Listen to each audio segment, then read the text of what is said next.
Assalamualaikum warahmatullahi wabarakatuh. Kali ini saya akan melanjutkan menjelaskan mengenai pendapatan nasional, khususnya melanjutkan menjelaskan konsep-konsep pendapatan nasional. Konsep yang ketiga yaitu Net National Product (NNP) atau Produk Nasional Neto. NNP merupakan hasil nilai dari GNP yang telah dikurangi dengan penyusutan barang-barang modal dalam proses produksi. Jadi NNP merupakan konsep pendapatan nasional yang dilihat hanya dari laba yang diperoleh. Karena tujuan dari NNP adalah untuk mencari nilai bersih dari suatu produksi. Oleh karena itu, untuk mencari besarnya NNP diperoleh dengan rumus GNP dikurangi dengan penyusutan. GNP ini kan masih kotor. Supaya bersih menjadi bersih, yaitu net nasional produk, net artinya bersih, maka harus dikurangi dengan penyusutan atas barang-barang modal atau depresiasi. Konsep berikutnya yaitu Net National Income (NNI) atau pendapatan nasional bersih. NNI ini menghitung pendapatan nasional berdasarkan jumlah balas jasa yang diterima oleh masyarakat sebagai pemilik faktor produksi. Jika dirumuskan, maka NNI sama dengan NNP dikurangi dengan pajak tidak langsung dan ditambah dengan subsidi. Pajak tidak langsung ini harus dikurangkan karena tidak mencerminkan balas jasa atas faktor produksi. Jadi baik penjual maupun produsen itu memang menerima uang pajak bersamaan dengan harga barang yang dijualnya. Tapi uang pajak yang diterima oleh penjual maupun produsen itu nantinya akan dibayarkan kembali kepada pemerintah.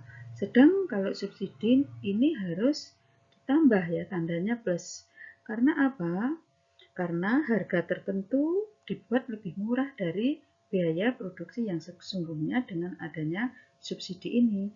Misalnya, pemerintah memberikan subsidi terhadap produksi pupuk, sehingga harga pupuk di pasaran menjadi lebih murah.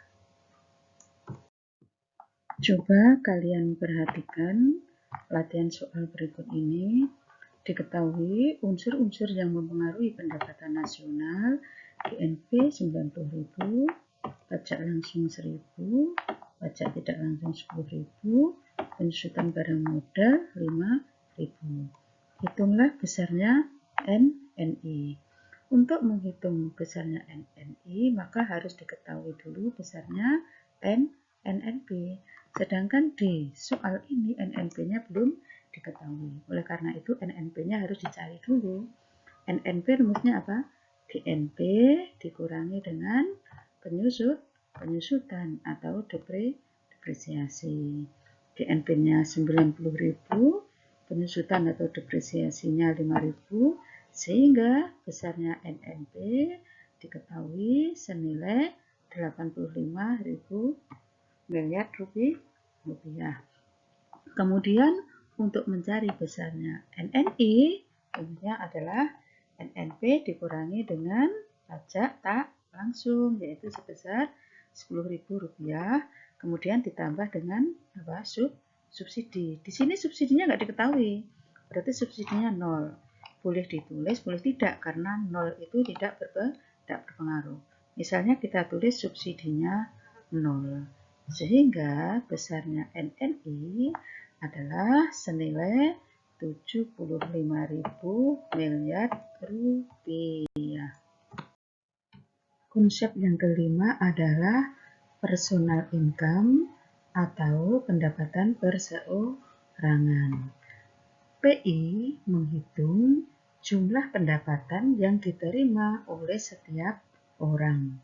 Untuk menghitung PI harus dikurangi dengan laba yang ditahan, iuran asuransi, iuran jaminan sosial, pajak perseroan, dan ditambah dengan pembayaran transfer.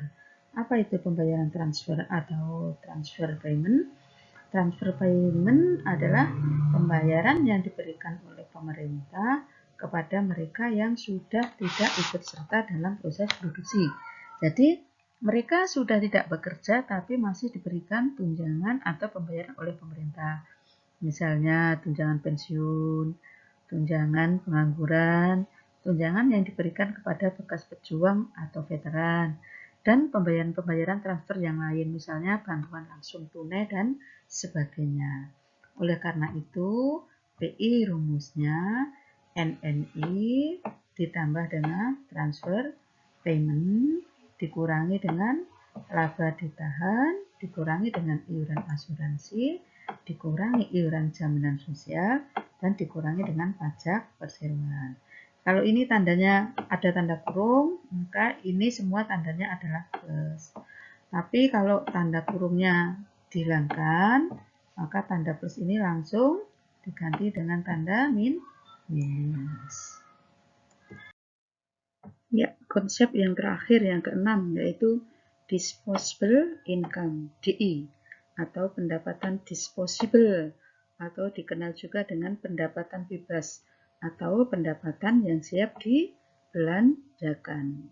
DI merupakan pendapatan yang siap dimanfaatkan untuk membeli barang dan jasa beserta tabungan yang disalurkan menjadi investasi dan harus dikurangi dengan pajak langsung. Jadi DI ini nanti rumusnya adalah PI dikurangi dengan pajak langsung. Apa itu pajak langsung? Pajak yang beban pajaknya tidak bisa dipindahkan atau digeserkan kepada pihak lain. Jadi harus dibayar sendiri oleh si wajib pajak. Misalnya PPh, PBB. Jadi DI inilah pendapatan yang sudah benar-benar sampai ke tangan konsumen dan siap dibelanjakan. Nah, dari keenam konsep yang telah saya jelaskan, bisa dibuat rumus sederhana seperti ini. GDP ditambah atau dikurangi pendapatan neto terhadap luar negeri, hasilnya adalah GNP. GNP dikurangi dengan penyusutan atau depresiasi, hasilnya adalah NNP. NNP dikurangi pajak tidak langsung, ditambah dengan subsidi, hasilnya adalah NNI. NNI ditambah transfer payment, dikurangi laba ditahan, dikurangi iuran asuransi, dikurangi iuran jaminan sosial, dikurangi pajak perseroan, hasilnya adalah PI atau personal income. PI dikurangi dengan apa? Pajak langsung, hasilnya adalah DI. DI ini adalah pendapatan bebas yang siap dibelanjakan. Demikian penjelasan dari saya, semoga bermanfaat. Sampai jumpa. Wassalamualaikum warahmatullahi wabarakatuh.